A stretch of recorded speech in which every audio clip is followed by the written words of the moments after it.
everybody. Welcome to Nerd Mom 72. I am Sarah, your host. How's everybody doing? Happy New Year. We made it. We made it. We got some glare going on. Uh-oh. You know how I feel about glare.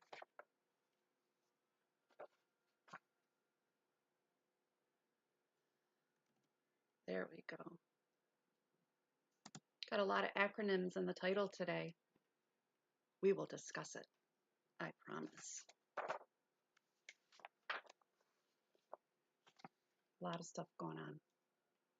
Let me get my Discord up on my phone. Running a few minutes behind. It's fine. It is fine. Hope everybody had a great night.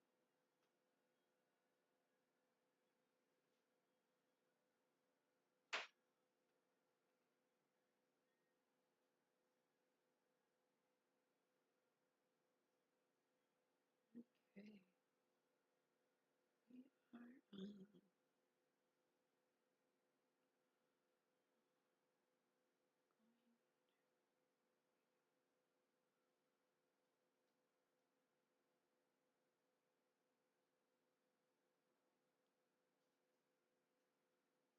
All right.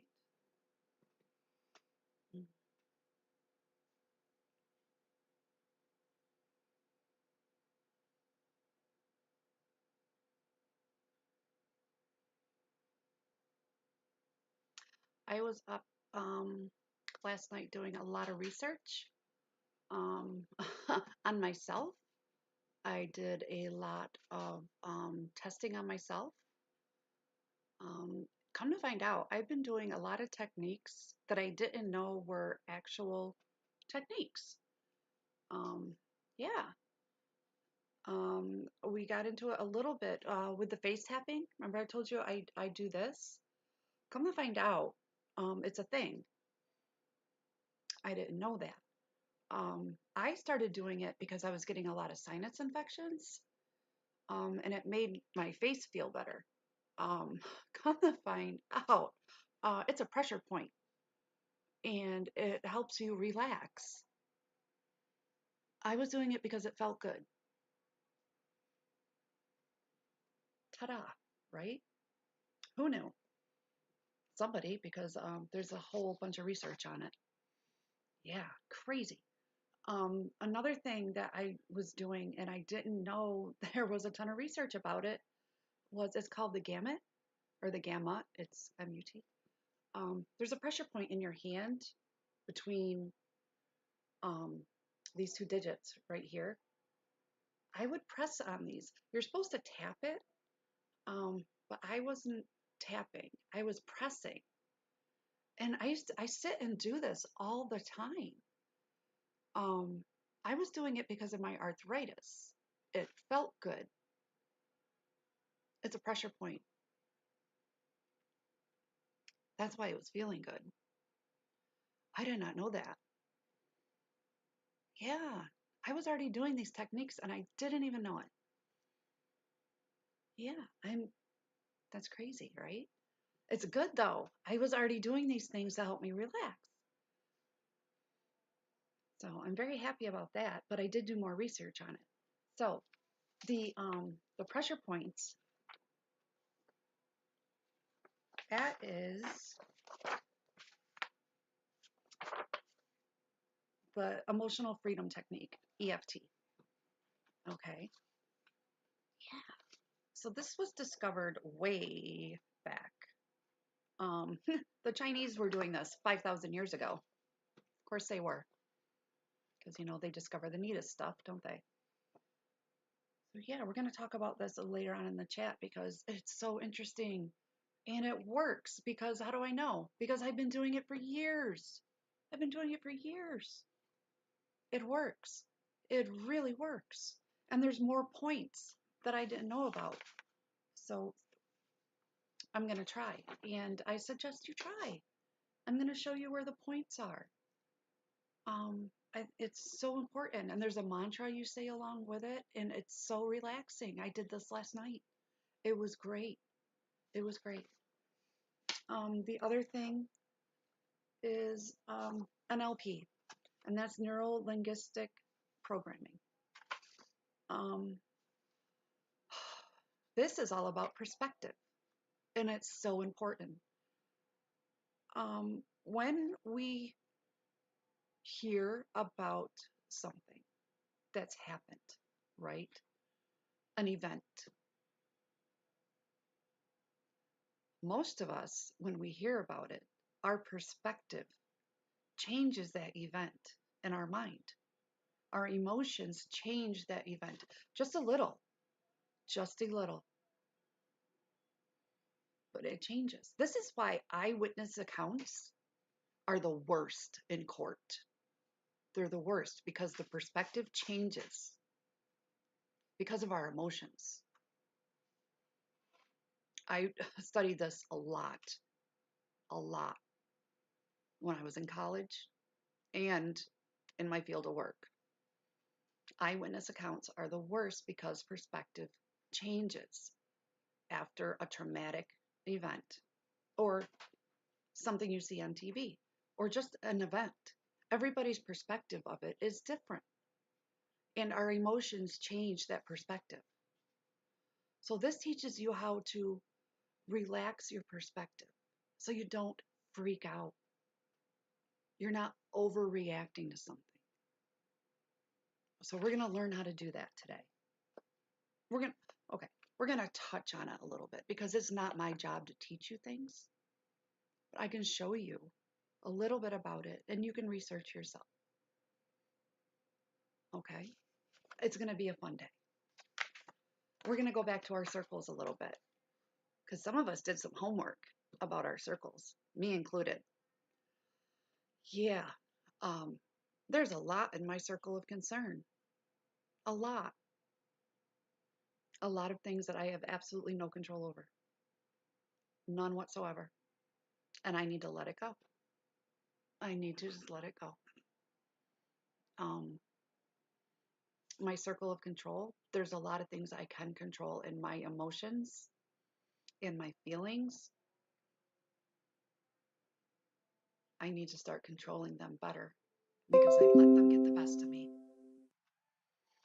And I need to work on it. I need to work on it. It doesn't mean don't feel. Like I said, you don't want to be a robot, right? You need to feel. You don't want to suppress your feelings because what happens? You bottle them up and then eventually you're going to explode and you're going to take it out on the wrong person. And it's not their fault. We had this discussion before, right? It's not their fault. That's on you because you didn't handle yourself correctly. So you need to process. It's called processing. You need to process your feelings and your emotions and handle them correctly. So we're going to talk about that today. And I know we talk a lot about emotions and feelings and your mental health, but you cannot have physical health without your mental health. That's just the way it is. That's just the way it is. You have to. You have to. Water break.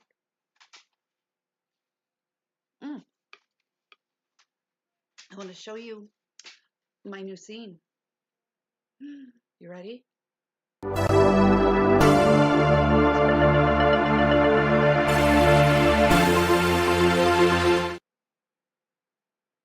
What do we think of that?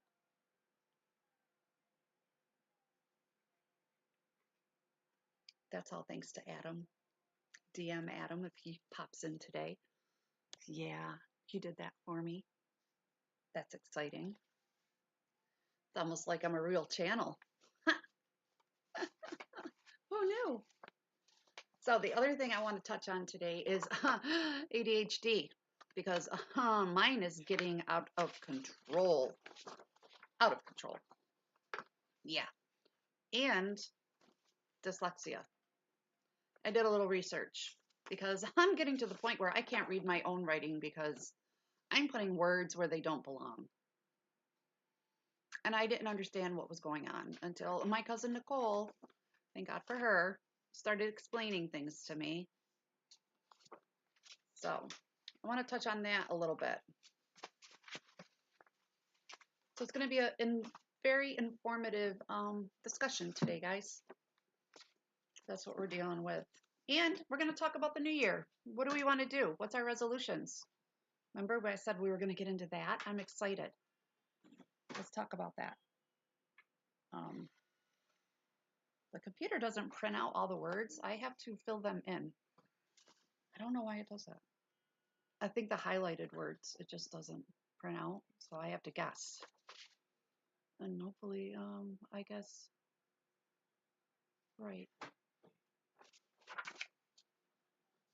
So yeah, that's on the menu. I hope that was the right word. We'll find out when I start reading it. And I found another reason why I trip up over my words. Starting to make a lot more sense. Yeah.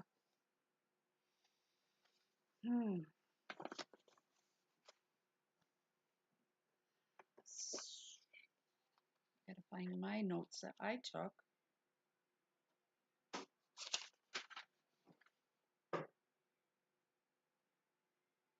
And I'm hoping Ben pops in because I really would like to know more about EMDR, which is aligning the right and left side of the brain. I think that's very important. I would like to learn a little bit more about that. So hopefully Ben pops in because he is so informative and knows so much about this stuff. I would really like to know. And I would really love to do I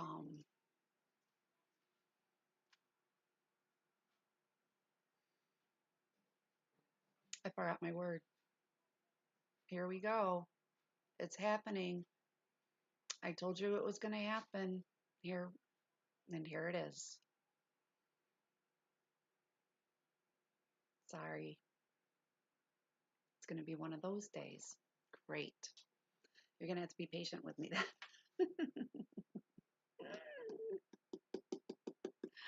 Oh no. Oh, help me. Help me, help me. Oh God, when we blend our shows together. Ah, Ben, I need help. I was going to say compilation, but that's not it. Ben's here. Oh, thank God.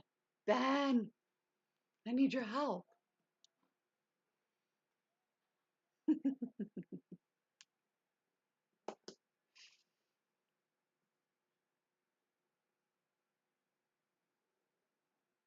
My circles always look like fried eggs. They're never right. Oh, I bet you he's setting up his new studio. He's got so much stuff. It's awesome. I need to fix mine real quick. I want to make sure. Yep, it's still turned down a little bit. Okay, good. All right, because that chat audio is loud. Holy cow, that's really loud. Okay, great. So I was talking about how I would like to blend yours and my channel together at some point, and I forgot the word because my brain just went, phew. What's that word, Ben? Help. Hmm. I kept saying compilation, but that's not it. Collaboration. My brain just phew, blanked, totally blanked on me. Thank you. Thank you. Because you know so much more about this stuff. I don't want to say victim. I'm more of somebody going through it than somebody that can teach it or, instruct about it. So, yeah. And I'm so interested. I do too. I think, oh my God, I do too. I do too. We really need to get together and figure out a plan to do that. I think I think it's a great idea. I think it's a great idea. Um, that stuff you sent me last night, oh my God. Yes, let's do that. Let's do that. Because you're way behind me on time. I think, right? You're behind me. Because it's 20 after 11 here. And you're behind me. An hour or two. I don't remember. Yeah, you're in Colorado. Mountain time. Rocky Mountain High. That's such a good song. I also did a little bit of research on dyslexia in middle-aged people and ADHD in adults last night. So yeah, that's oh, it's 9:15 there. Yeah, you're 2 hours behind me. Yep. So good morning. Do you have coffee? This is how we're starting our day. I've been up since 4:30. So, but I went to bed at 9:30. So what does that mean, Ben? You're my sleeping coach. Oh, you're on your second cup? All right.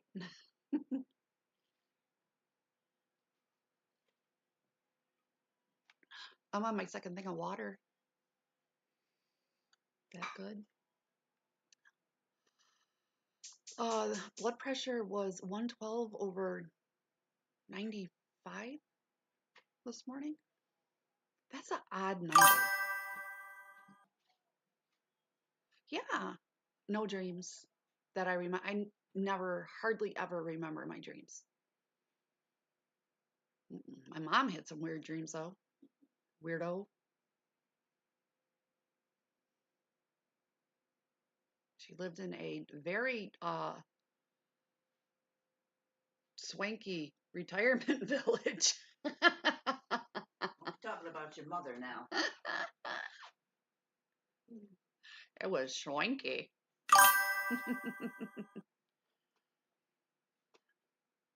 I go to sleep. Oh, Ben said, "Hey." Hey. Um, Ben, I go to sleep. I wake up. That's it. That's all I remember. That is it.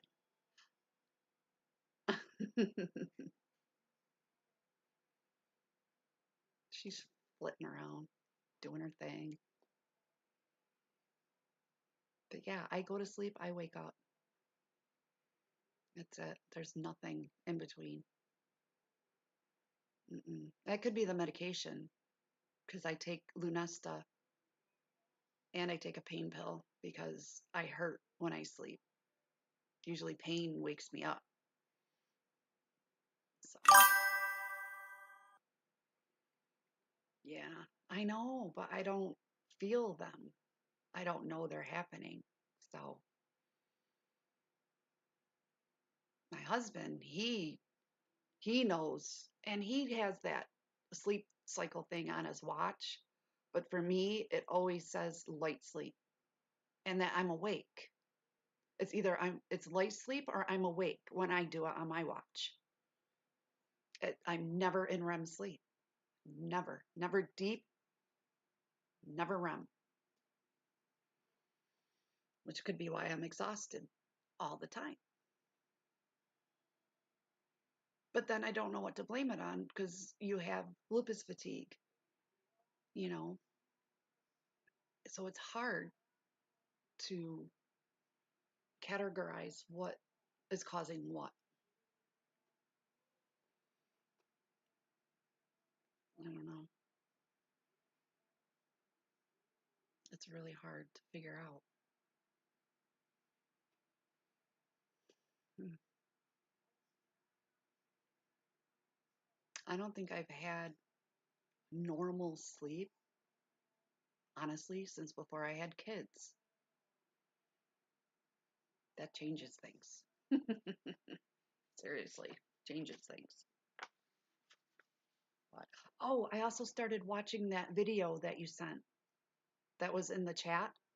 I started watching that this morning until Tom came over, and I'm going to. Okay, yeah, that'd be great. Yeah, yeah, you would never know that his life was falling apart and he was supposed to be dead. Oh my God. So I think I got through like maybe the first 40 minutes or so, and but I'm gonna start it over and watch it. But yeah, very interesting. Very interesting. I am interested. So yeah, thank you. Thank you.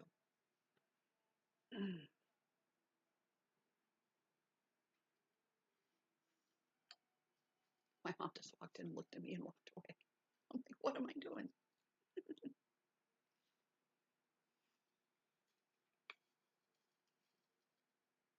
She's a weirdo. Hmm. Oh, now that you're here, Ben, um,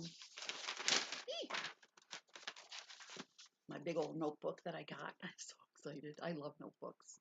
I am such an OCD freak. Um, EMDR. I am very interested in that. Very, very interested. All I have for notes, because you and Nicole were like going off on your thing and I couldn't keep up, was that's aligning the right and left side of the brain. I need more. I need more of that. What does that mean? Tell me more, please. And yeah, I probably should have looked it up and everything, but I was tired. And I'd love to hear more from you because you're the expert. You got all the letters behind your name. I do not. So when you get a chance, I would love to hear more about EMDR, like what it stands for, first of all. What does that stand for?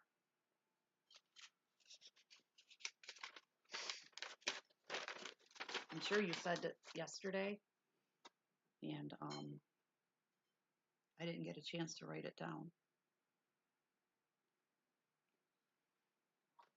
So I'm very, very, very interested.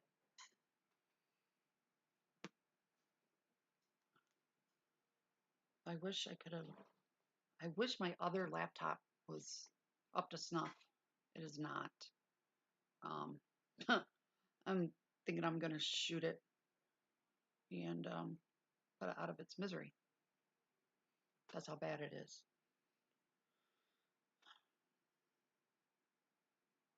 Because my setup, you know, at home is a lot like yours. I have 4 screens, so I can do a lot of things at the same time.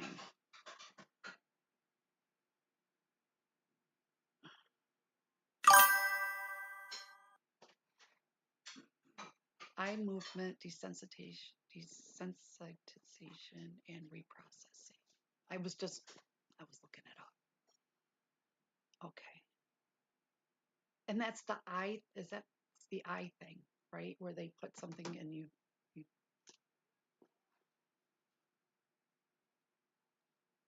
So it's not that. See, that's confusing.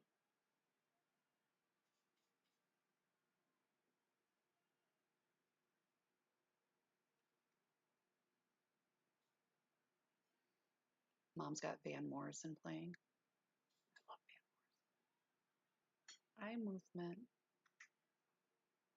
The like, yeah. Imagine a yeah, yeah. Well, I was that. I was that person.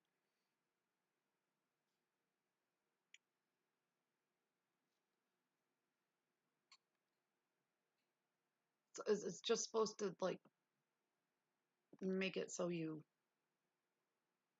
on the same page. Both your sides get locked together. Does that? I don't know. I could be way off.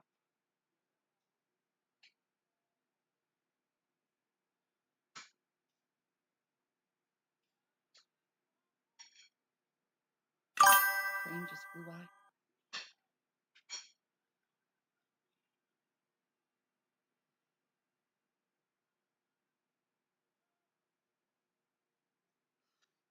Okay, that's what I meant. It kind of just makes them click back together. Yep. Yeah, it can. Yes. That much I knew. That much I knew. Okay. And I'm just still writing because I've been having an issue.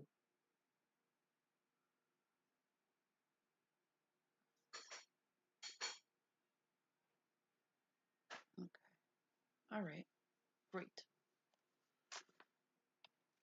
Hi, Ryan. Good morning. Happy New Year. Thank you.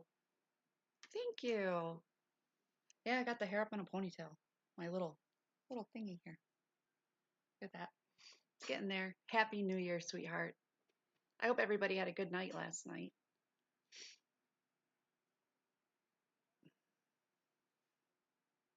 Oh, thank you. The nerdy librarian look. That's what Tom says.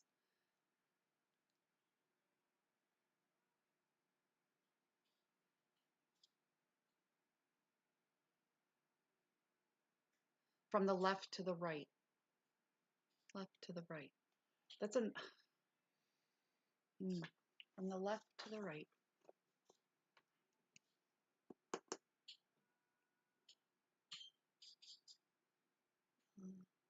Left to the right. Do you know why? From the left to the right? I'm just curious. Why not right to left? Okay. I'm just curious. I just wanted to know if there was a reason for that or if it could be the other way. So it doesn't matter. Okay.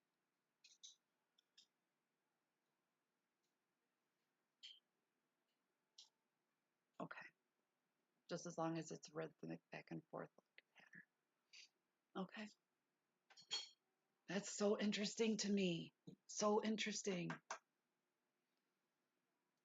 Because I'm out of sync. And I know I am. And I think that's why I'm having so many issues. Right. But I think if you do it as a layman, it's still helpful.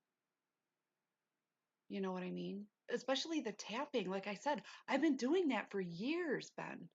And I started doing it because I had a sinus infection and it was helping drain my sinuses. But it felt good. So I was doing it on both sides, not knowing it was a point. And I kept doing it because it felt good. And the same thing with the hand. I was doing that, but I wasn't tapping. I was just pressing. Right, right. But I'm just saying, like some of the things that I was reading on last night, I was already doing as a layman. I'm just saying, some of these things we can do as laymen. We can do. You don't have to be professionals to already know how to do some of these things.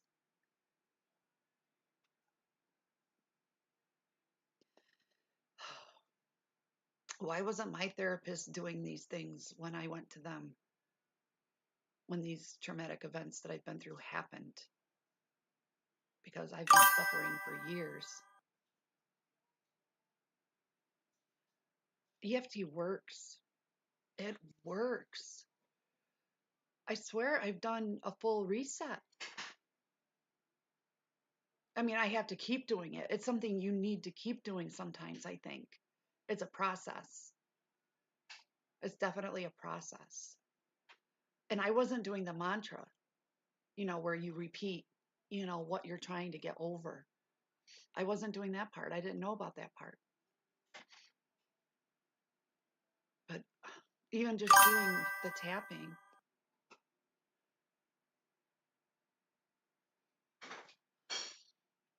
that's great. That's great. EMDR, you refer other people out, but you never had to refer anybody out for EMDR because regular hypnotherapy works for everything you've encountered so far. I'm going to start reading the chats because there's people just listening, and I know this now. Yeah, EMDR is an extreme solution. I understand that. Yeah, because it seems extreme. It does seem extreme. I understand that. But I think the other two, that's why I have them listed. Um, yeah, that's something we can do at home. Definitely. Um, the neuro linguistic, oh my God, that is so important. So important. I mean, there's a lot of things I wanted to go over today. Um, the ADHD in adults, the dyslexia that you can get as an adult. Yeah, that's scary. That's scary. And yeah, yeah, I've never had that done. I relive it without a safety net, I guess you would call it. Without a safety net, without a professional, and not on purpose.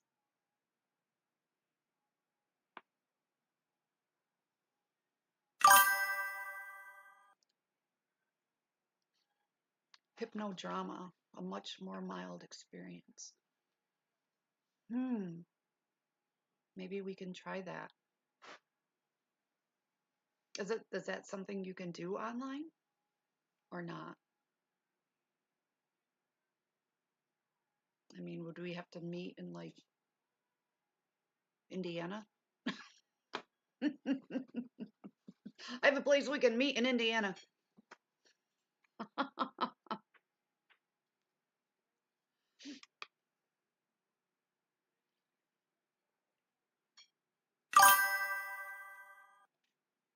Really?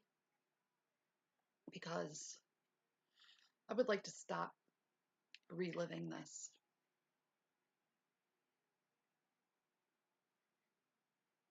Or at least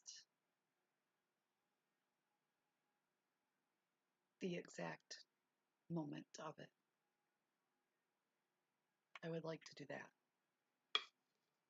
Yeah, I would like that. We'll talk after. We have a lot to talk about. Happy friggin' New Year. I'm just kidding. I'm just kidding. Poor Ryan's probably like, what is going on? What did I get myself into today? um, Jen did post some things this morning, but she's not writing. She is very, very sick. I messaged her. I haven't heard back from her. I don't think she's really talking to anybody. She just posted some sayings that were posted before.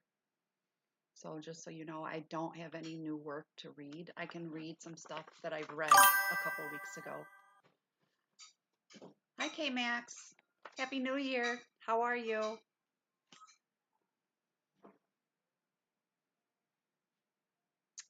We are talking about... I am. Hi, Raj. Hi. Happy New Year. Everybody's showing up. Great. How's everybody doing?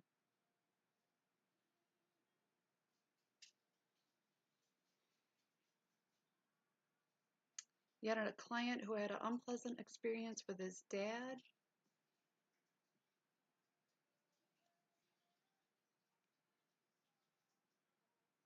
That's an excellent way. Oh, that's an excellent way to deal with trauma. Raj, it's going good. It's not even noon here. So far, so good. So instead of reliving the experience, we just imagine him now, years later, giving peace and comfort to himself whenever he struggled. Because I was reading a poem, K-Max. I was in the middle of reading a very good poem, and I couldn't stop. K-Max, you build yourself back up inside of what your own mentality, using what you know and need most. Yeah. And that's comfort from a parent, right? Yeah. Yeah, that makes so much sense, Ben. That makes a lot of sense.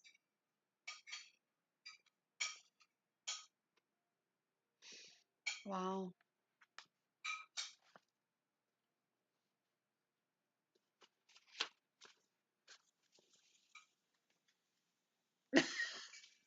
You're such a dork. How else am I supposed to say it? Goof.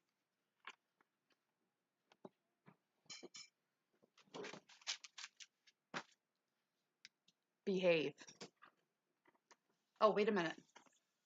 Watch. I'll be right back.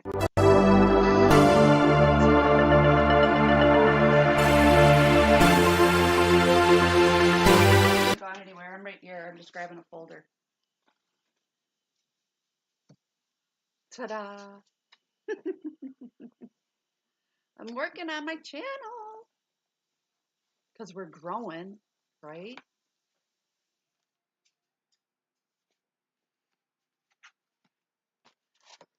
Trying to find a poem to read for Raj since Raj is here.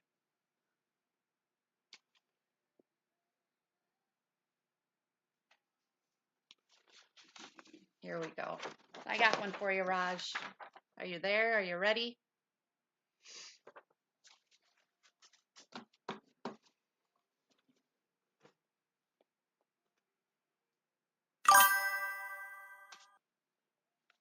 Not yet. All right. I started late today. I wanted to give everybody an extra hour because it's New Year's Eve, or New Year's Day, rather.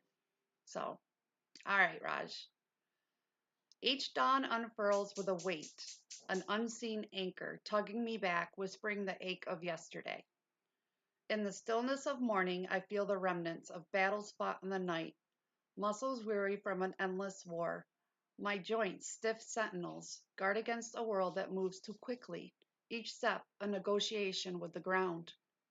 Yet within this struggle, I find a rhythm, a dance of perseverance where pain is a partner I've learned to lead. The silent symphony of my body plays a tune of resilience, each note a testament to the strength I've summoned from within. The shadows of fatigue creep into my bones, but I greet them as old friends, their presence a reminder of the strength that endures.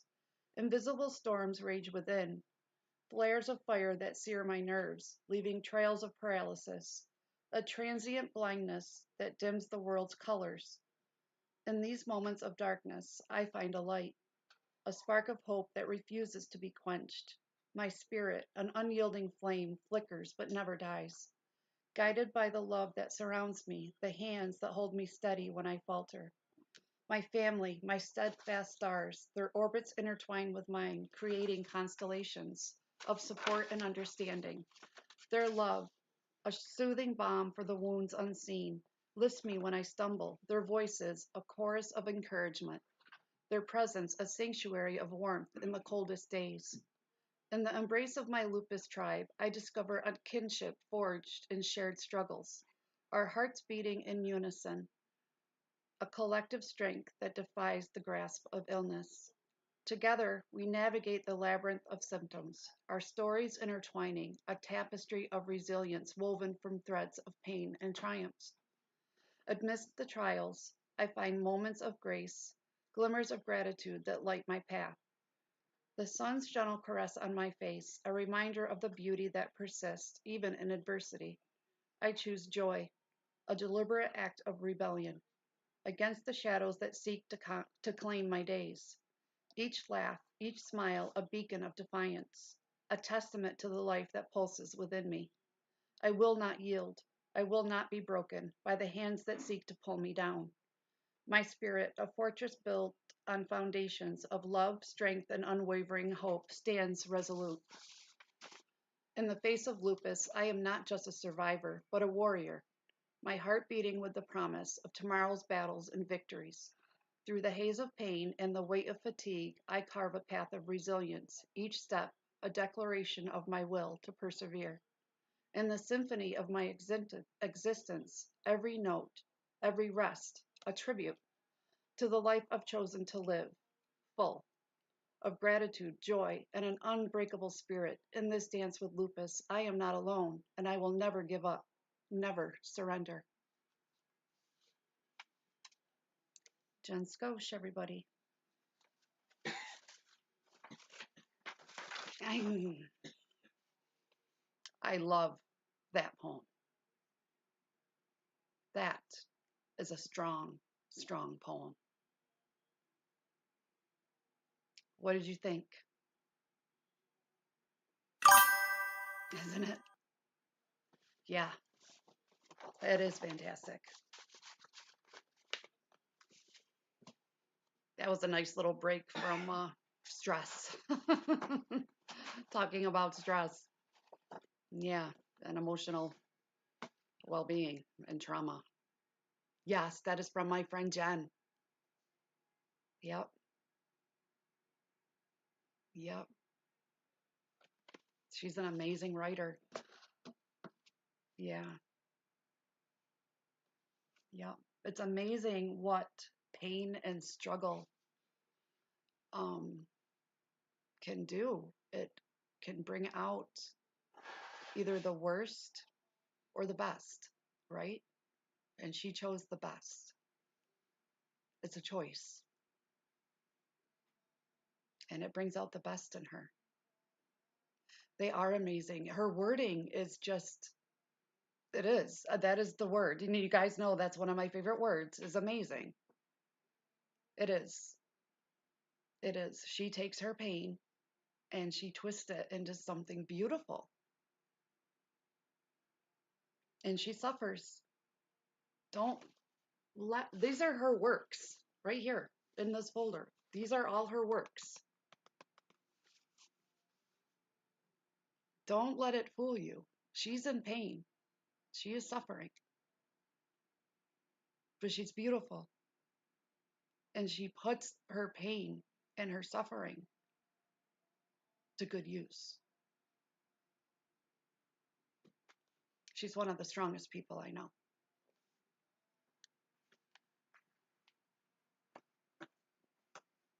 And I'm not going to cry because I have tissues over here. I have talked to her about it. She's reluctant. I think she's afraid of, I know. I said the same thing. I said the same thing to her. I think people would love it. She's reluctant. I know. I don't think she understands. Hence, I said, please let me read this on my channel. Please let me do this. And she hesitated. I'm like, Jen, you don't understand. People will love this. And I knew you guys would. I knew it.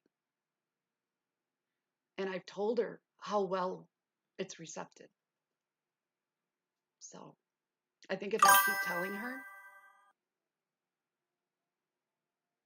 I know, thank you. It's just because she's such a good person and what she does is so beautiful. And I hate the fact that she's in pain. That's all. You hate seeing your friends suffer, right? That's all.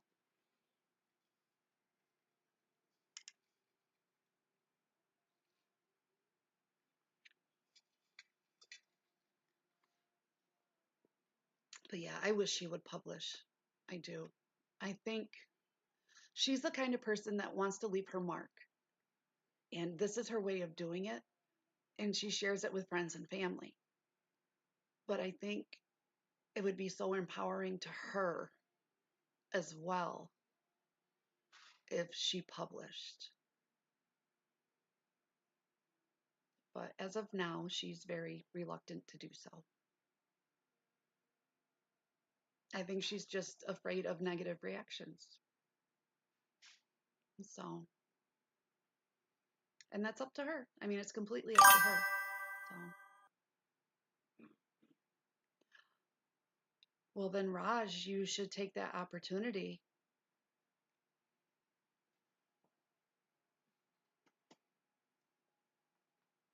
Is that something you can do? Do you think that other person will be open to that?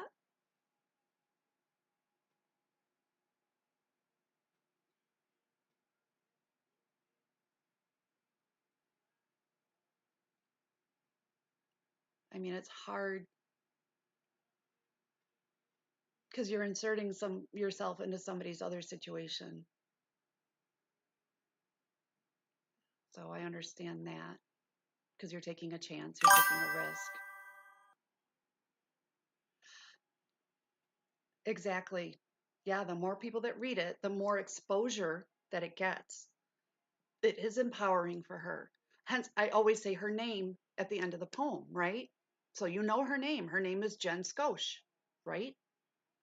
You all know who she is. You know it's not mine.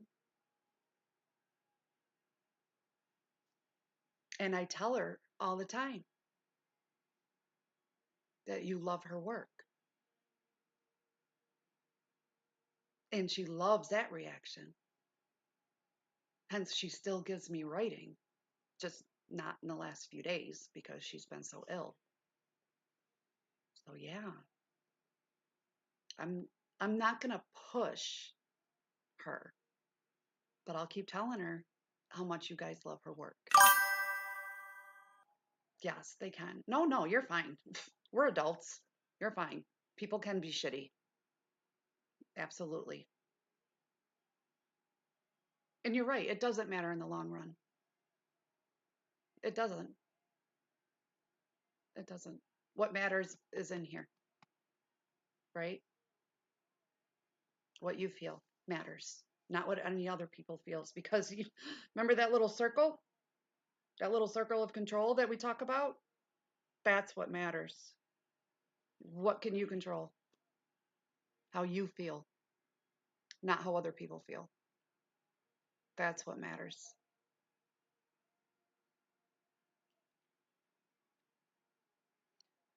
But from our perspective, Jen's writing is beautiful and it's wonderful. And she is very, very talented. And she would definitely be making an impact.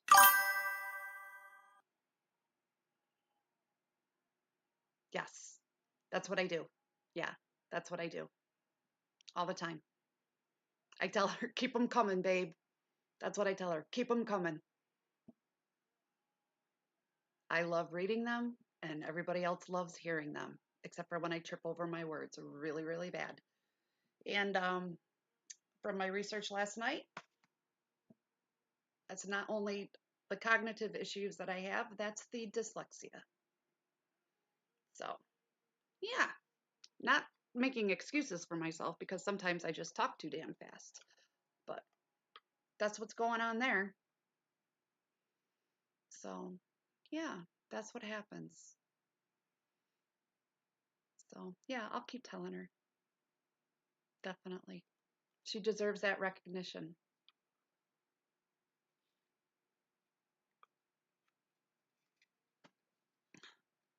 So, New Year's resolutions, anybody? Anybody? Tell mom all about them. Come on, tell me. What do we got going on? Anything? You want to know what mine is?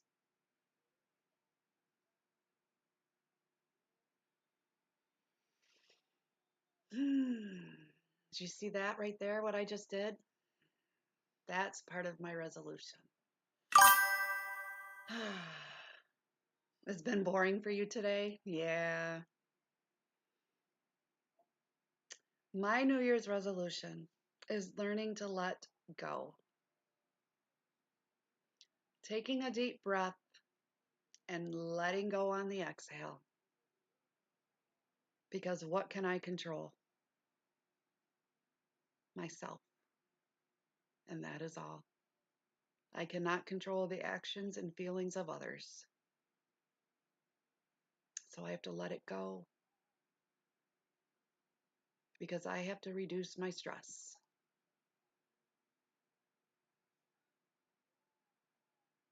That is my big resolution.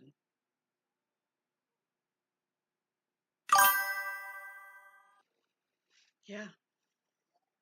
Yep. That's from learning the hard way, Raj.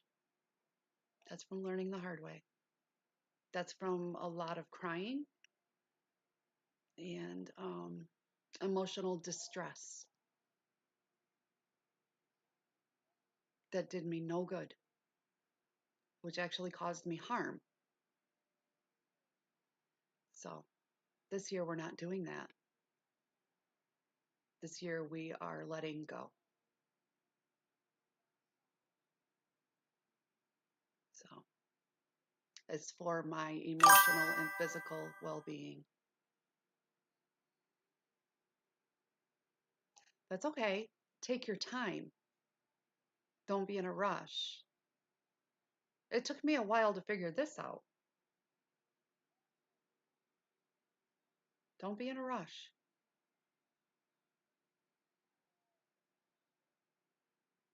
You have plenty of time. It's fine. It's fine. I have time.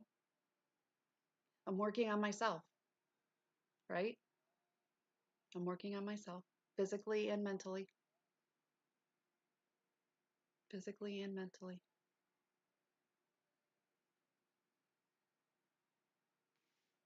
Don't be sorry for me. Mm-mm. Don't be sorry for me.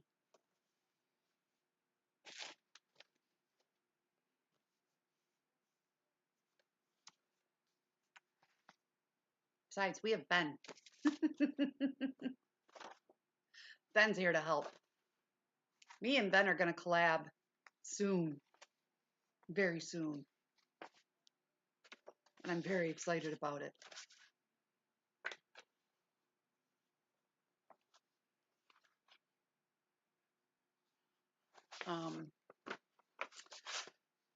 I thought this is my opinion. How's that? This is my opinion when it comes to, and I know I really maybe overwhelmed you guys with these circles, okay? But they're important. They're really important.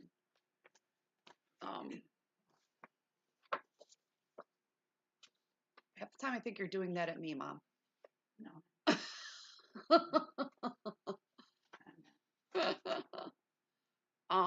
And I think, and that's, again, my opinion, and Ben, if you're there, you can tap in on this one.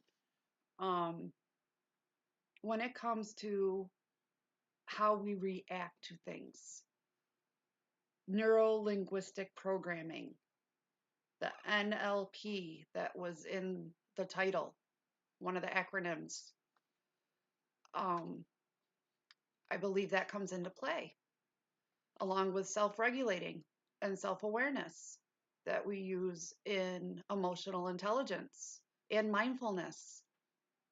See how everything is starting to tie together? I know what I'm doing a little bit. A little bit.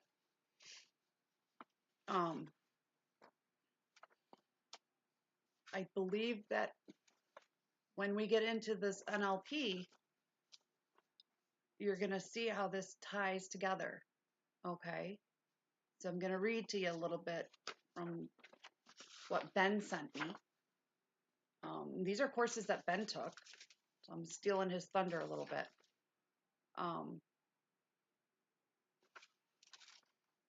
This is from the College of Hypnotherapy that Ben went to.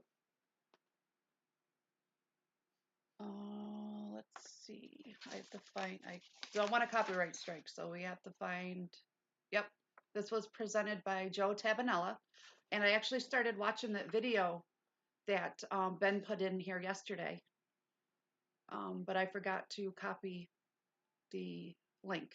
So Ben, if you want to throw it in again, that'd be great. It's very, very interesting. It was a great, I called it a TED Talk. It's not. It's a lot longer than a TED Talk. But it's very, very interesting. But NLP was originated in the 1970s by John Grinder, a linguistics professor at the University of Santa Cruz. Thank you, Ben. Thank you. And Richard Bandler, whose background was in mathematics and computers. Bandler began his initial work.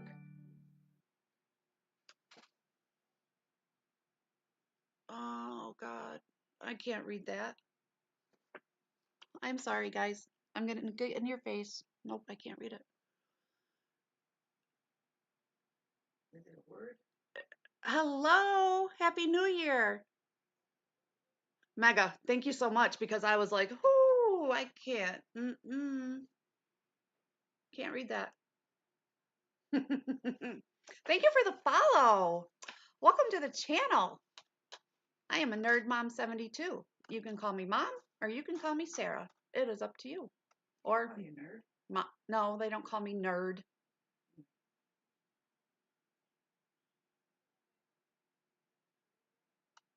That's fine. Searchlight Hype is my moderator. That's Ben. He's a great guy.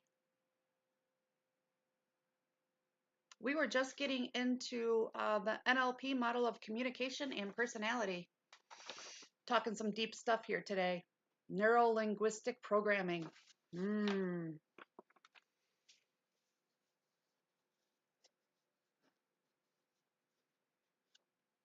Have you been listening, or are you just popping in? I'm just curious, Mega.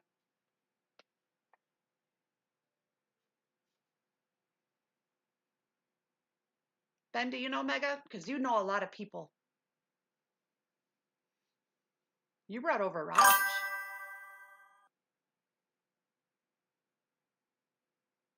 See, you guys know each other, don't you? I appreciate it. Where was I? Oh, Bandler began his initial work modeling Gestalt therapist Fitz Perls and Virginia Satter, who was a well-known family therapist.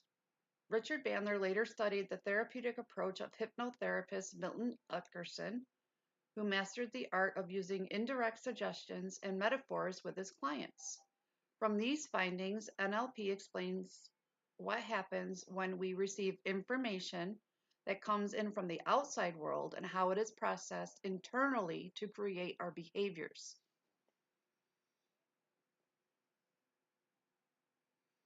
One of the NLP presuppositions is that the map is not the territory. The map is not the territory. Do you understand what that means? The map tells you how to get there. It doesn't describe the land, right? And the internal representations which we make about an event are not necessarily the event itself. Does that make sense? What we believe to be fact is only our internal perception of reality. Highlighted. Highlighted.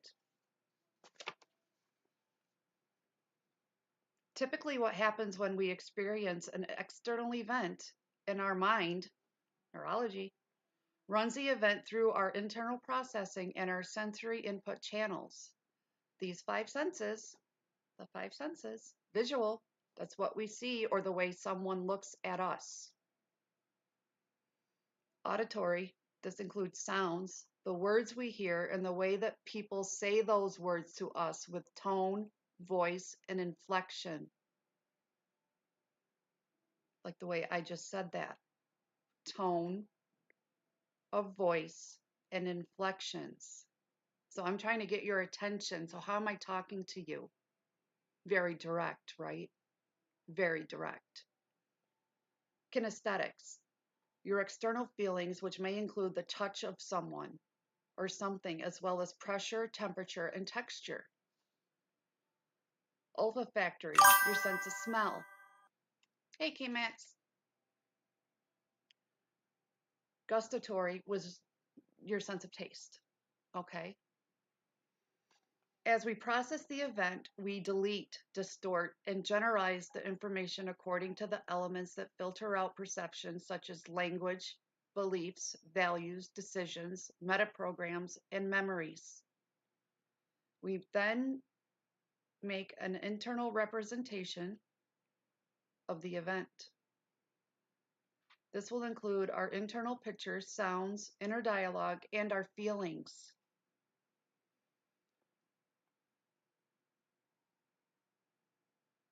The internal representation of the event combines with our physiology and creates a state. State refers to the emotional processing of the individual, such as happy state, sad state, motivated state, and so on.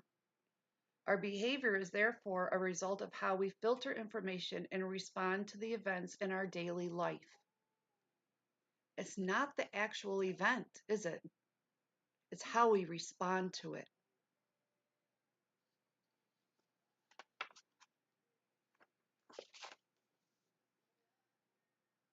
The basis of NLP is that people process external information with internal filters. And that can change the whole event. How we process it can change the whole event. This is where I learned eyewitness accounts are the worst, because no two people see things alike. No two people see things alike. Eyewitnesses are the worst in court.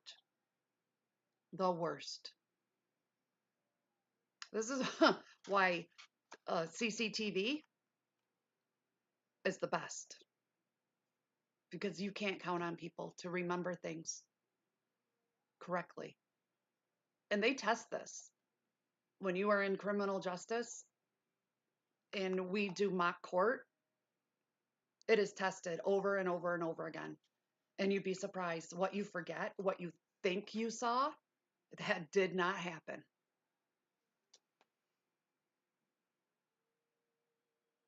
The question that is often asked is that when two people have the same external stimulus, why don't they have the same response? The answer is because we delete, distort, and generalize the information when the outside based on our perception of the event. Deletion. The first of the three major processes that filter our perception is deletion. Okay? Deletion occurs when we selectively pay attention to certain aspects of our experience and not others. You have to look at the whole picture. Whole picture. Do you see the whole picture? Do you see everything I have up on that screen? Because it's not just me. There's other things up there, right? When we overlook or omit details, we take in millions of bits of information per day. Without deletion, we would be faced with much too much information to handle with our conscious mind. And that is true. Overload. Overload. My computer got overloaded the other day and almost crashed because I was doing too much. I was trying to build my scenes and I did way too much. I was trying to improve my audio and my video, and I put way too much stress on my computer. And yeah, it almost crashed. We can do that too, right? If we overload. So, distortion which occurs when we make shifts in our experience of sensory data by making misrepresentations of reality. In Eastern philosophy, there is a well known story of distortion using the rope versus snake analogy. Okay, we've all seen that if you watch Indiana Jones, right? That's a good reference right there. A man walking along the road sees what he believes to be a snake and yells snake. However, upon arriving at that place, he is relieved as he discovers that what he really sees is just a piece of rope because somebody jumped to conclusions.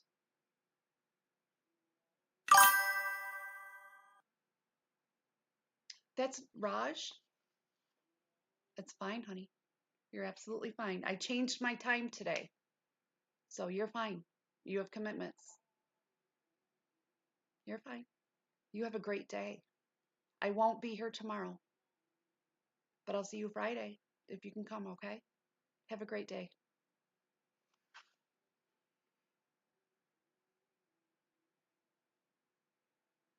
Distortion also helps us in the process of motivating ourselves.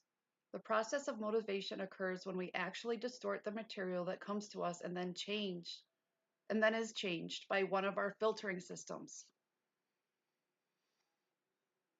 Do we do it on purpose? No. I think we just didn't take the time. It's not done on purpose. Our body just doesn't know any better. Quick look, right? Quick. What was that? Did you do it on purpose? No. It just happens. So, generalization. The third process where we draw global conclusions based on one or two experiences. At its best, generalization is one of the ways we learn. We take all the information we have and draw broad conclusions about the meaning of the effect of those conclusions. Normally, the conscious mind can only handle 7 plus or minus 2 items of information at any given time. Try this, okay? Here's a little experiment. Can you name more than 7 brands of cars or 9 different colors without needing to pause and think about it? No, I can't. Mom's over there. Mom's over there counting on her fingers. Most people will be able to name 2, maybe 3 items in a category of low interest and usually no more than 9 in a category of high interest. If we didn't actively delete information all the time, we'd end up with much too much information coming in. Overload. In fact, you may have heard that psychologists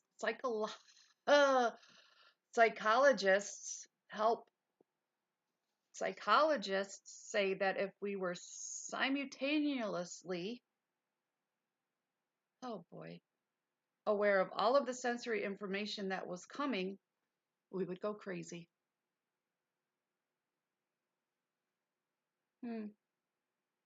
Remember, an overload of stimulus creates a hyper-suggestible state, otherwise known as hypnosis.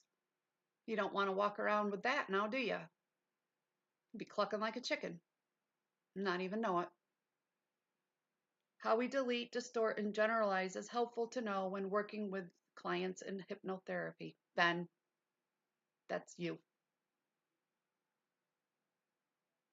Time, space, and matter energy. Some of the ways we organize our stored memories is by using our sense of time and the boundary space around us. We often take into consideration what matters to us in our personal and professional life and how we use our energy. People who have lower negative energy may see situations in a less favorable light, while others who demonstrate more positive energy see the brighter side of things. Like the old saying, do you see the glass half empty or half full? What is your perception of the glass? Does it have wine in it? That's all that matters. Babyface, hi. How are you today? Happy New Year. Happy New Year. It's going good. It is going good. How are you today?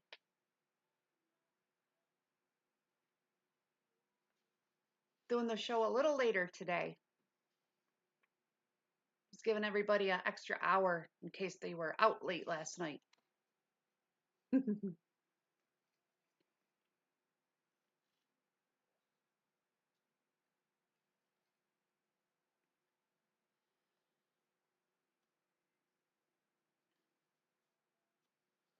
Oh, so when it asks, how is your perception of the glass? It says maybe you don't see the glass at all. That was interesting. Language. Most people understand language as how we communicate with words. Understanding language patterns using NLP allows us to take into consideration not only the spoken word, but also the verbal and nonverbal patterns. Language consists of how we hear a person's words, tone of voice, and also what we observe in their body language. This includes facial expressions, which you guys know I have a very expressive face, eye contact, and even breathing patterns. Memories. Another way our minds filter information is through our memories. In fact, some psychologists, oh my God, psychologists, mom, whew, I'll be fine. Some psychologists believe that as we get older, our reactions in the present are actually reactions to gestalts, collections of memories which are organized in a certain way. Highlighter, because it's important. I pretend I'm sitting in front of a group of people and they all go, it's important.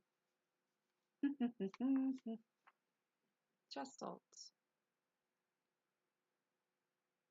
Collections of memories which are organized in a certain way.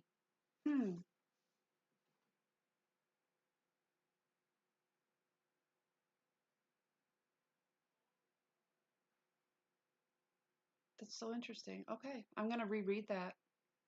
Another way our mind filters information is through our memories. In fact, some psychologists believe that as we get older, our reactions in the present are actually reactions to gestalts, collections of memories which are organized in a certain way of past memories, and that the present plays a very small part in our behavior. Oh my gosh, does that make so much sense? Oh, how many of you base your reactions on your past?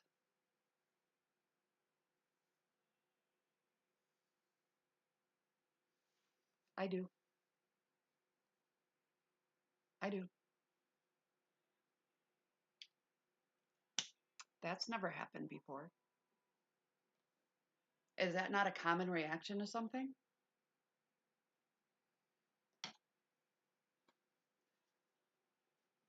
That's a very common reaction. Wow.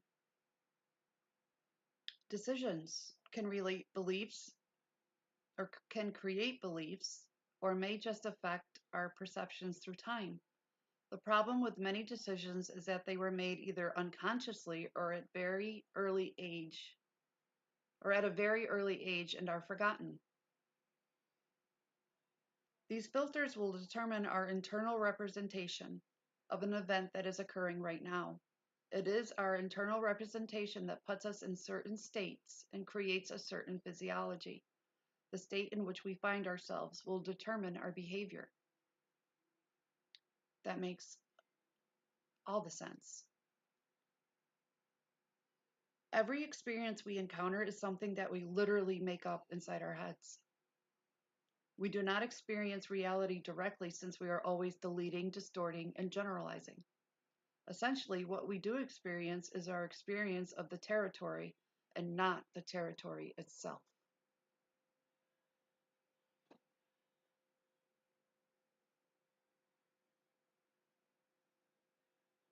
That just makes so much sense. Where was this 20 years ago?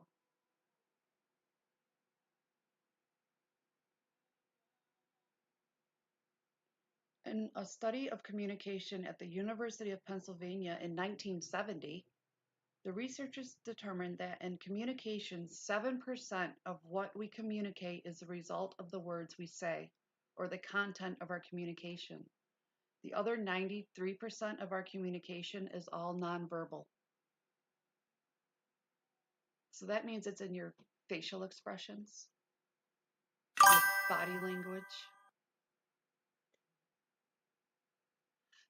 I was just going to say that. I was just going to say that. They don't want you to know that you can have control over this yourselves. They want you to take medication because big pharma. I didn't say it. The folder did.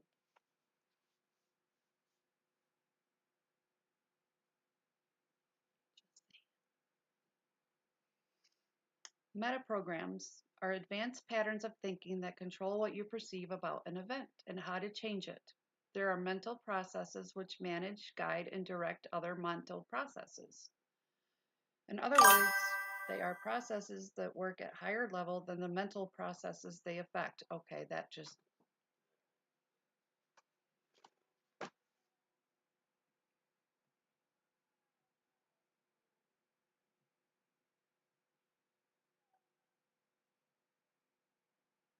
my chat just went. Don Mazzy, hi. How are you? It's been a bit. Happy New Year.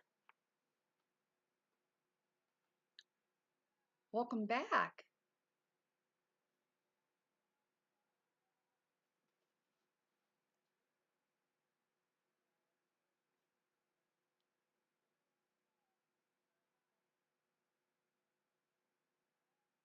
The metaprograms thing is a little confusing to me, Ben.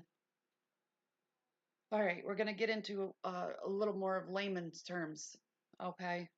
So you could compare metaprograms to a thermostat, which controls whether your air conditioning system is turned on or off, or like computer programming, in which one program controls the execution of a number of other programs in order to function properly.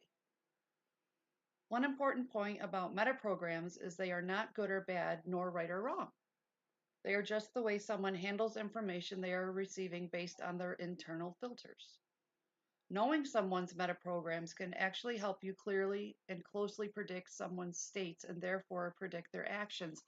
Oh, I completely get that now.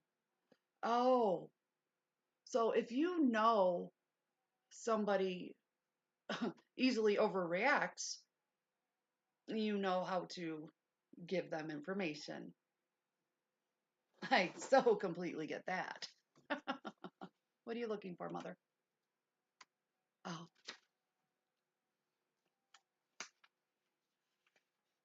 I get that now. So you need to be calmer when giving them information and maybe not give them all the information at once. How's that? Steps. Steps. Baby steps with some people. How's that? On to beliefs. Beliefs are generalizations about how the world is. And we all have them, right? We all have our own beliefs. One of the important elements in modeling is to find a person's beliefs about the particular behavior we are trying to model. Richard Bandler says beliefs are those things we can't get around, and that is true. So tread carefully. Be respectful. Beliefs are the presuppositions that we have about the way the world is that either create or deny personal power to us. So beliefs are essentially our on-off switch to our ability to do anything in the world. In the process of working with someone's beliefs, it's important to elicit or find out what beliefs they have that cause them to do what they do. We also want to find out about the disenabling beliefs, which are beliefs that do not allow them to do what they want to do. In NLP, we say that perception is projection. That's good. What you perceive to be true is what you will project onto others and out into the world. Yes, that is so true. So, so true. Oh, Ben, thank you so much for this.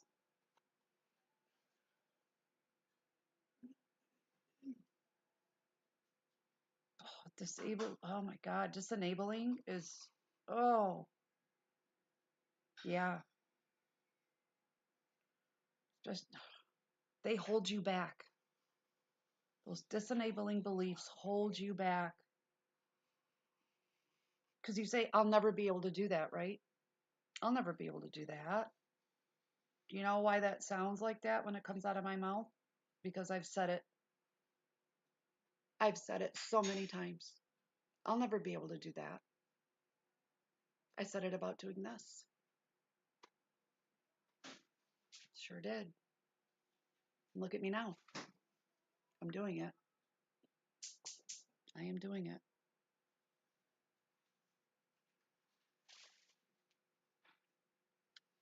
Yeah. Enabling and disenabling. Man. So values and attributes. Values are essentially an evaluation filter. They are how we decide whether our actions are good or bad, right? We have our values. Everybody has their own. Again, tread carefully.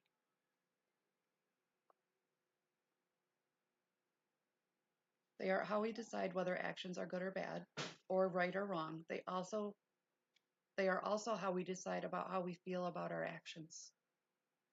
Values are arranged in hierarchy, with the most important one typically being at the top and lesser ones below that. We all have different perceptions of everything around us, and our values are the result of our model of the world. When we communicate with ourselves or someone else, if our model of the world conflicts with our values or their values, then there's going to be a conflict. Richard Bandler says values are those things we don't have a tendency to live up to.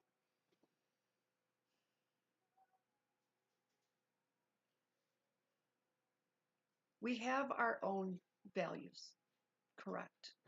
But do you live up to those values yourself? We set our own standards, right? Do you live up to those standards that you've set? You expect them of others. Do you expect them of yourself? It's a heavy question. It's a heavy question.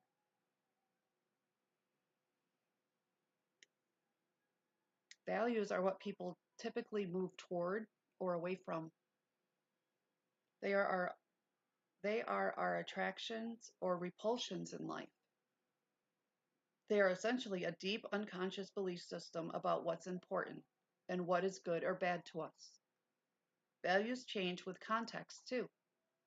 That is, you probably have certain values about what you want in a relationship and what you want in business because they don't align. I mean, in your private life and in your public life, right? Your values are different. Your values about what you want in one and the other may be quite different. And actually, if they're not, it's possible that we have trouble with both because your personal life should be different than your public life. Yes. Since values are context related, they may also be state related, although values are definitely less related to a person's state rather than beliefs. Our attitude is a combination of our memories and the decisions we make in life.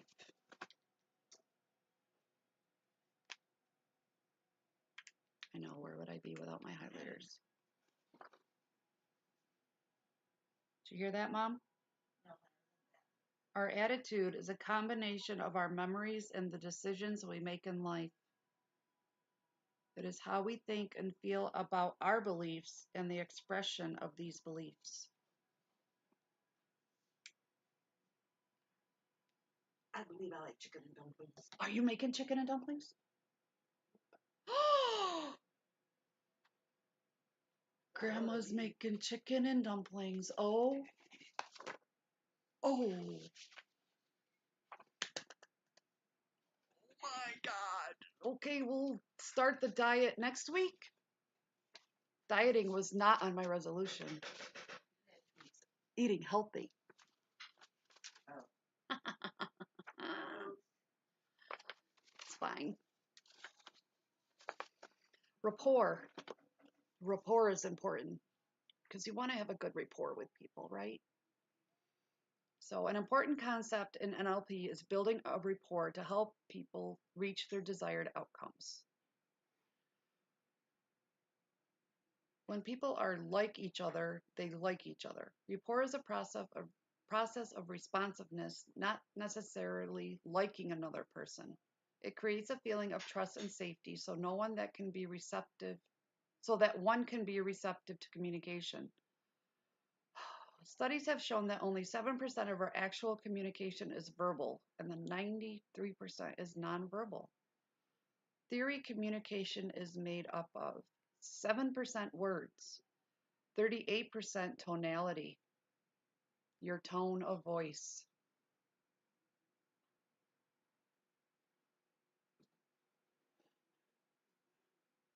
Tone of voice. 55% body language.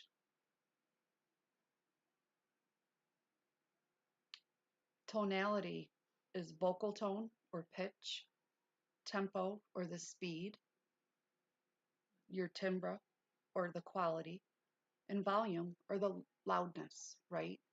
I speak up because I want you to be able to hear me clearly.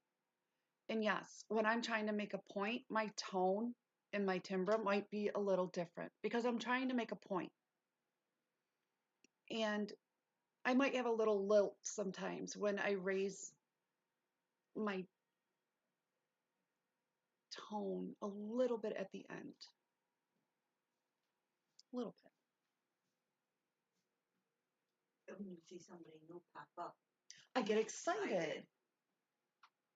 I do get excited when somebody shows up. Or when I get a follow because it is exciting, right? It's exciting. So, yes, I do. And then body language, physiology, posture, gestures, facial expressions. I have them, don't I? Yes, especially with my eyes. I do. And breathing. And I have to remember to breathe. So, yawning is not breathing. She's out there yawning her head off. So, and then process. Rapport is established by matching and mirroring a person's physiology, tone of words or voice, and then pacing and leading them to achieve a desired outcome or create change. And I hit on most of NLP, and I think it's just so important because it helps you with self-awareness and self-regulation, which we learned about in emotional intelligence and mindfulness. And it just helps you be a better you, a healthier you, emotionally and physically. And that's what I want for you. I want you to be the best you can be. I think it's important for all of us.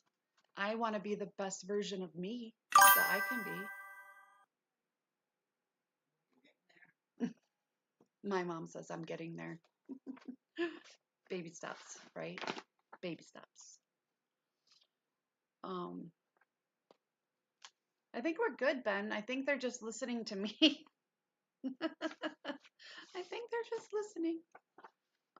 I went through that whole first packet. Um,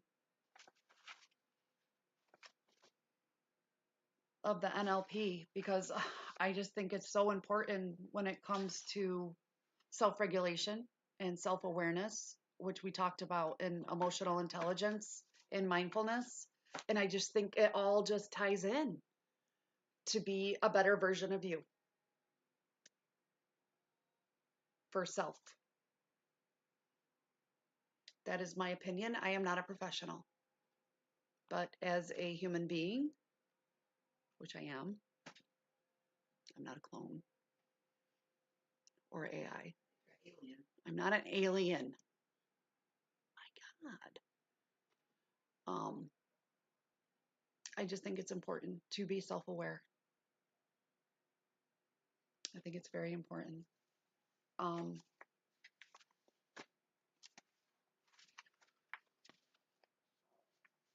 It's fine. Sorry. It's hard to be self-aware when you have extra stuff going on, like ADHD and dyslexia. Now, you guys just saw me struggle reading out loud. Yeah, I have dyslexia. I have what's called middle-aged due to menopause dyslexia. Yay me. So got this whole thing that I went through last night. Dyslexia can affect people of all ages, including middle-aged women, and can present differently in adults than in children. With reading, adults with dyslexia may have trouble reading aloud, scanning or skimming text, and understanding what they read. They may also need to reread paragraphs. You've seen me do it. You've heard me do it. Oh, and writing.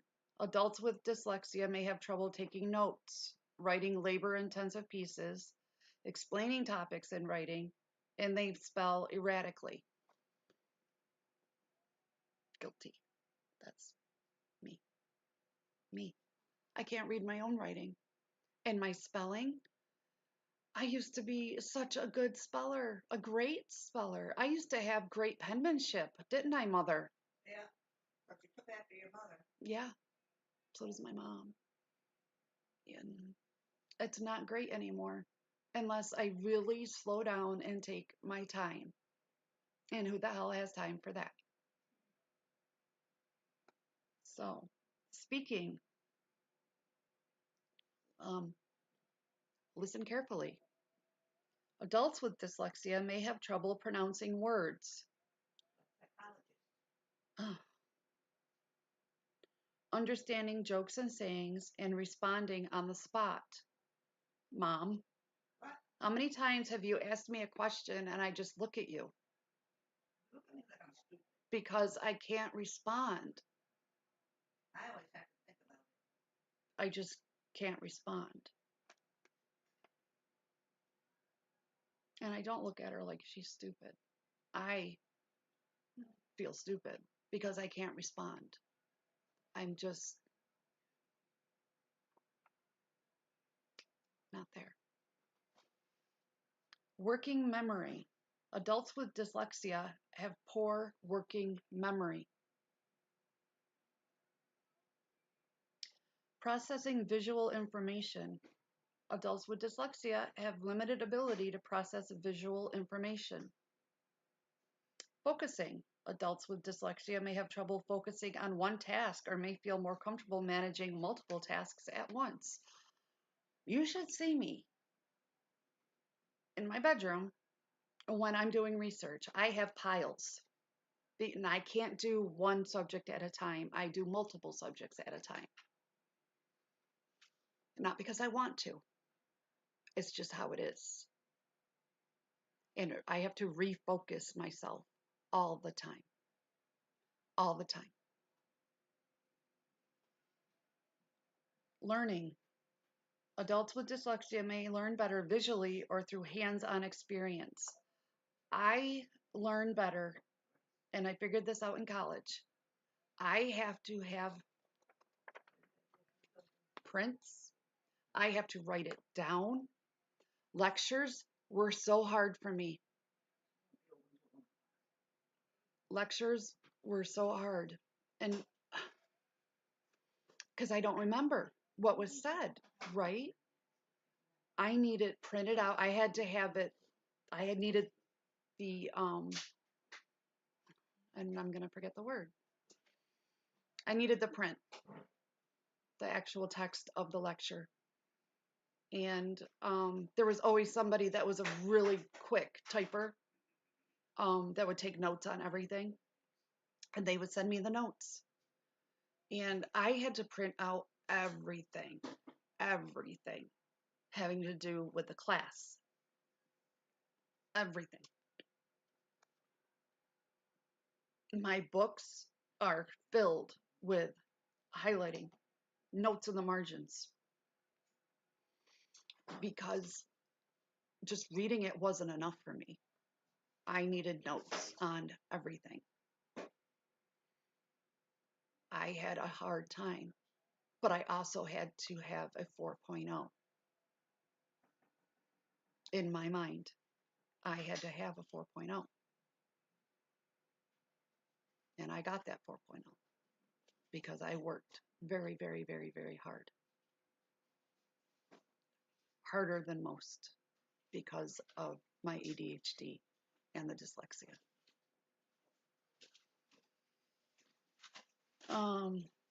Yeah. So adults with dyslexia may also avoid meetings that involve planning. I want nothing to do with planning. Become overwhelmed by long forms or overreact to mistakes. I freak out when I make a mistake. Absolutely freak out. Thank you, Ryan. Thank you. Um, Although reading difficulties are a hallmark of dyslexia, most adults with dyslexia can read and have developed strategies to work around them. Very true. Very true. Um, there's a type of reading, and I can't remember the name of it, where you don't have to read the whole word. That's what I do. Hence, I screw up and say the words incorrectly sometimes because I'm jumping ahead and not seeing the whole word. So, okay. And then the ADHD, attention deficit hyperactivity disorder. You can't tell because I speed talk sometimes. It can affect adult women in a number of ways, including inattention, difficulty focusing, being forgetful, procrastinating. Women with ADHD may also have trouble keeping track of schedules and appointments. My Google Calendar is my best friend, which is also connected to my Microsoft Calendar, which is connected to my phone, which is connected to my alarms, which go off the week before, 3 days before, the day before, 2 hours before, an hour before, 15 minutes before, and 5 minutes before every single appointment, including my streams. Yeah, because I will forget. I'll forget. I forget birthdays, anniversaries, doctor's appointments, therapy appointments, you name it. I'll forget it. Yeah. Disorganization. Yeah, women with ADHD may have poor organization and time management skills. My time management sometimes, it's crazy. I was late to my own stream today. Not by a lot, just a few minutes, but I was not happy about it, and it was my own fault. So, restlessness. Women with ADHD may feel restless and often need to get up and move around. That's really hard to do when you're in a wheelchair, but I feel the need to do it. And so that's usually me cleaning, rearranging, and rearranging, constantly rearranging. I saw a puppy.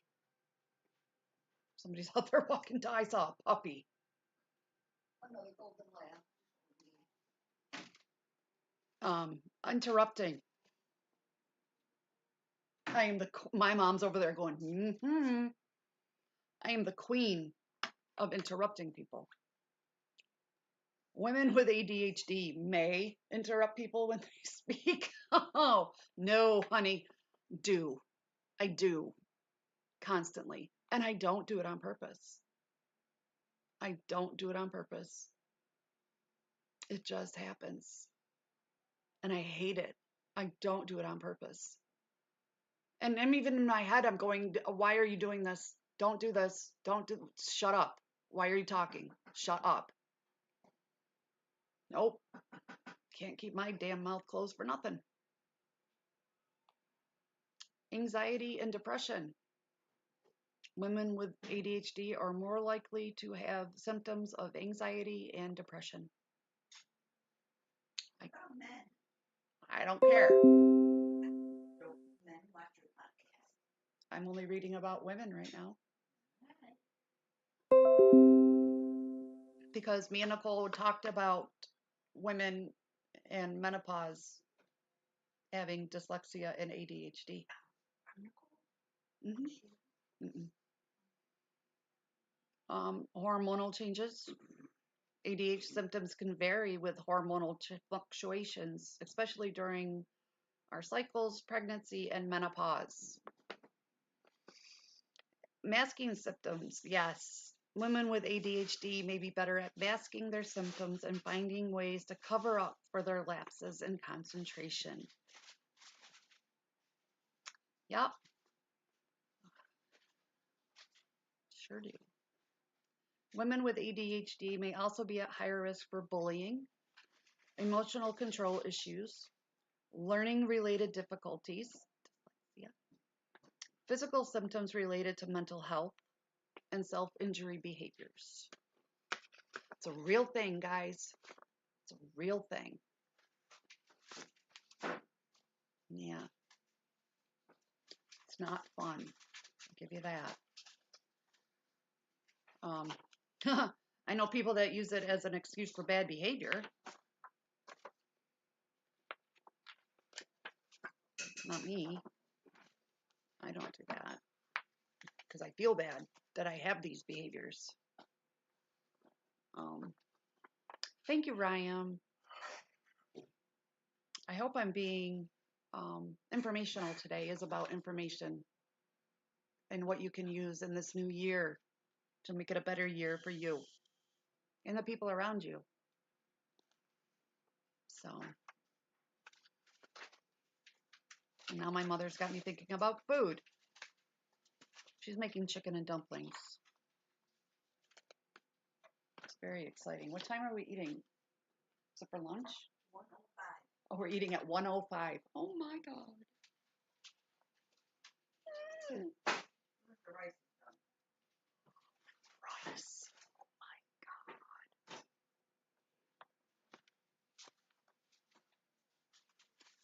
Tom said he was disappointed because you hadn't made it yet. He was like, I can't believe your mom hasn't made you chicken and dumplings yet. You stay longer than a minute. Oh, well. I'm going to save EFT for when me and Ben do our collaboration. Is that the right word? Yeah. And we're going to do an online hypnotherapy session at some point. Legal. Yes, it is. He's my therapist and I'm his client. Oh, just you and him. No, we can do it in front of people.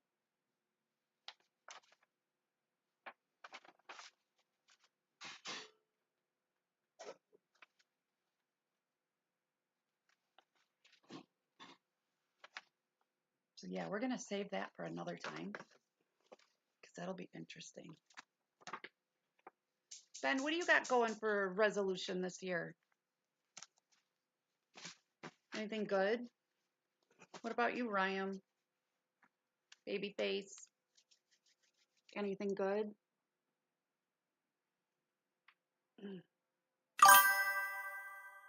Still sorting out last year. Yeah, I hear you. No, this year's going to be all about my emotional and physical health. I got to put me first. I have to do it. I've been ignoring it. It's way too long, especially the not the physical because I can't, but the emotional I have been. So, yeah.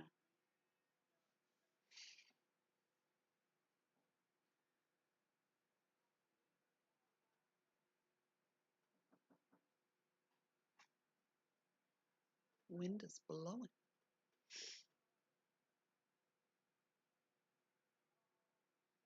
Yeah, and I have to lose this weight.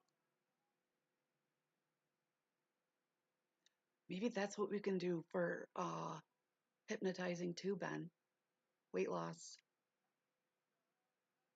But I don't eat that much.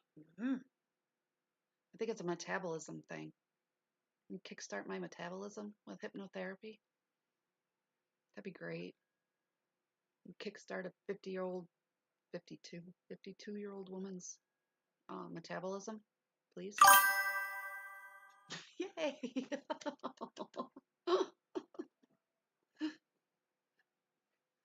That's exciting. Thank you, Ben. You said weight loss is automatically included. Yay! Got to do something here. Man. Oh, sorry, I keep hitting the table. My leg is sore. I got to put it up here soon. Man.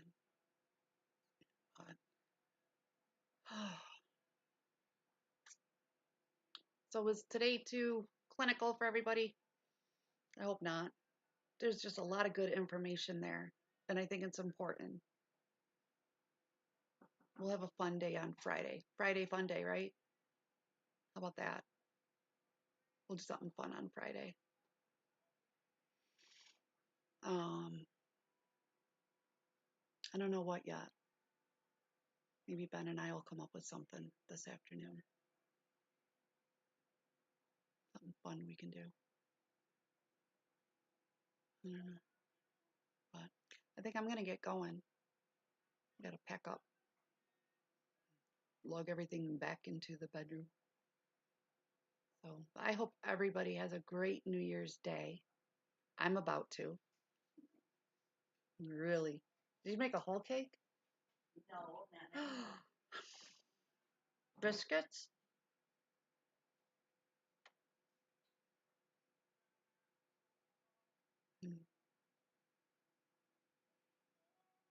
Okay.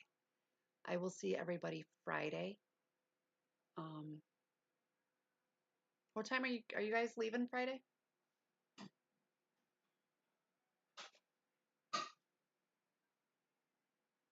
She can't hear me. Probably around 10. Around 10. What time are you going Friday, Mom? probably about 49. Oh. Ish. So, All drumming. oh, they got ball drumming. Bet you that's so much fun. Okay, I will do that. After chicken and dumplings, I will call you. Absolutely, Ben. All right, you guys have a great rest of your New Year's Day. Enjoy, be safe, and I will see you on Friday. Mwah. Bye, guys. All right, bye.